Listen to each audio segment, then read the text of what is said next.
Hi everyone, in front of me I've got REALME GT8 Pro Dream Edition, and let me share with you how to allow unknown sources on this device.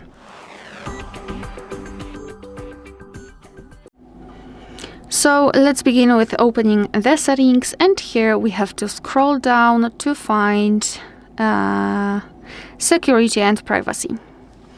Then let's scroll down again and localize more security and privacy, and scroll down again to find installation sources.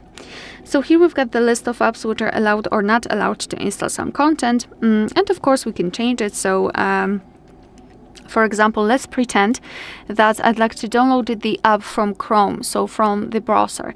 Just find it in the list and tap on the switcher. Your device will ask you if you really want to do it.